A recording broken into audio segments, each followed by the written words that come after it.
Durante a Assembleia da CNBB, os bispos puderam conhecer um pouco mais da realidade da Nigéria. O arcebispo de Kaduna disse que os cristãos em toda a Nigéria, mas especialmente no norte, sonham com dias melhores após as eleições para presidente, governador e legislaturas. Milhares de cristãos são perseguidos no mundo e, para levar esperança, a Fundação Pontifícia Ajude a Igreja que Sofre tem amparado católicos em todo o globo. Durante a Assembleia dos Bispos do Brasil, o episcopado pôde conhecer um pouco mais da realidade na Nigéria. Para hoje a gente escolheu falar sobre a situação dos cristãos na Nigéria. A Nigéria é um país hoje onde é um dos piores lugares do mundo para você ser cristão. Tem um genocídio acontecendo ali hoje, enquanto a gente fala aqui, contra os cristãos naquele lugar. Então são vários grupos, são perseguições por vários atores. O Boko Haram, que é um grupo que é tão famoso, mas começou em 2002, não existia antes de 2002, que tem sequestrado meninas e matado todos os homens, sobretudo no nordeste e norte do país. Você tem o Estado Islâmico mesmo, o braço da África Meridional, que ataca no noroeste.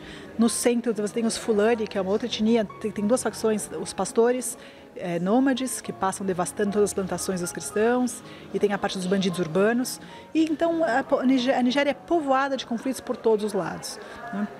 E a ACN tem projetos lá há muitos anos. A ACN vem denunciando. A cada 2 anos, a gente publica um relatório da liberdade religiosa no mundo.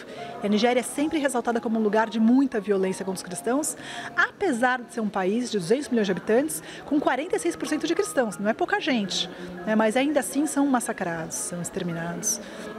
E declaradamente pelo Boko Haram, eles querem livrar o norte de qualquer presença cristã. E é importante tornar essas informações evidentes para a igreja em todo o mundo. A CN tem cerca de 130 projetos por ano, mais ou menos, na Nigéria, que focam muito em formação, né, para que os padres, os bispos, a própria comunidade entenda isso e desenvolva, não só fortaleça a sua própria vocação, mas desenvolva um diálogo interreligioso, mostre essa realidade para os pares da sociedade, né? Então, muita formação, a própria segurança, manter a igreja local segura, o mais seguro possível, né, dentro do que existe. Então, são carros para os bispos e padres chegarem nas comunidades, ao invés de motocicletas ou bicicletas. São cercas e alarmes nas casas, nos mosteiros, nos seminários, para essa natureza. E tem um grande projeto que é o Centro de Trauma.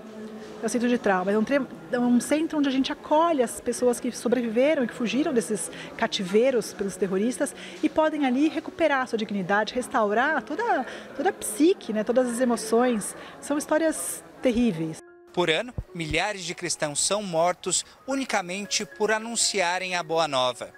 E são muitas histórias de perseguição dos cristãos no continente africano. Eu partilhei com os bispos a história de 2 meninas, que foram uma sequestrada com 7 anos de idade, ficou 9 anos em cativeiro, e uma outra que teve o pai assassinado brutalmente à sua frente porque se negou a ter relação sexual com a própria filha.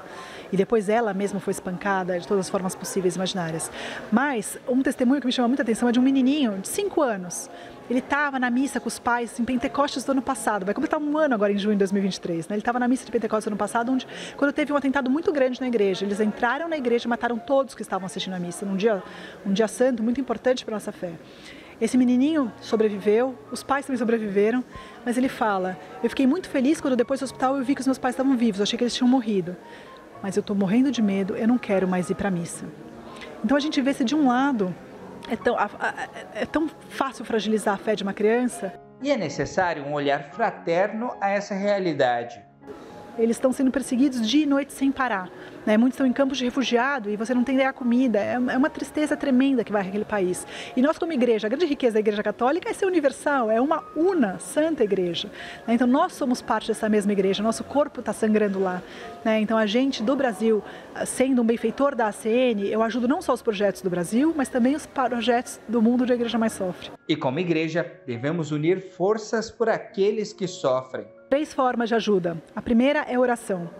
Então, rezem pelos cristãos perseguidos. Rezem no seu terço diário, quando for à missa. Eles não podem, às vezes, ir, né? Então, rezem por eles. Segundo, divulgando a boa informação. Então, conta disso para as pessoas que isso existe. A gente acha que porque não está no jornal aqui no Brasil, isso não existe no mundo. Existe. Então, se informa. Entra no YouTube da ACN Brasil, no site da ACN Brasil, é acn.org.br.